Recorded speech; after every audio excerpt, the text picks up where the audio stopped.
Bonjour à toutes et à tous et bienvenue dans le Brief Hospitalier, le podcast bimensuel de la FHF Grand Est. Cette quinzaine, le sujet de fond pourrait se résumer comme ceci. Comment continuer à tenir l'offre de soins quand il manque déjà du monde, que les formations restent trop peu lisibles et que les établissements doivent en même temps continuer à se transformer. On va voir ça tout de suite, c'est parti. Il y a quelques jours se tenait le début des consultations sectorielles organisées par la région Grand Est. Derrière un sujet qui peut sembler technique, les formations paramédicales, il y a en réalité une question très concrète. Si on ne forme pas assez ou si on forme sans visibilité, ce sont les établissements qui encaissent, les équipes qui absorbent et les territoires qui se fragilisent. Ce que beaucoup attendent maintenant est assez simple, de la visibilité sur plusieurs années, des critères d'arbitrage plus clairs et une lecture beaucoup plus concrète des besoins, territoire par territoire, métier par métier. C'est ce que nous avons porté avec l'ensemble des fédérations et des conférences lorsque nous avons rencontré la région la dernière fois. Santexpo approche et le Grand Est n'y viendra clairement pas en spectateur. Plusieurs temps forts ont déjà été repérés sur le programme avec des établissements de la région sur l'intelligence artificielle en santé, le numérique, l'attractivité, la transition écologique ou encore l'innovation.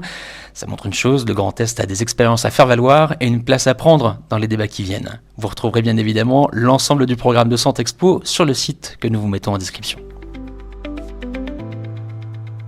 Troisième sujet, la transition écologique change de nature. Le webinaire organisé le 5 mai avec la CEC l'a bien montré.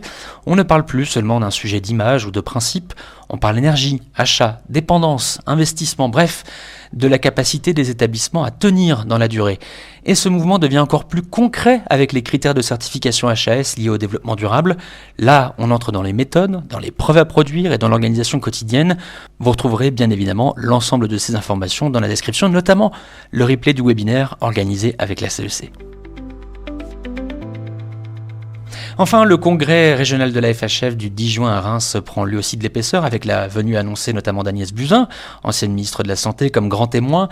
Ce rendez-vous s'installe comme un temps fort pour poser les vraies questions. Comment former, comment recruter, comment transformer, comment durer. Et au fond, c'est cela que raconte cette quinzaine. Les sujets ne s'additionnent plus, ils se rejoignent. Former, tenir, transformer aujourd'hui. Tout va ensemble.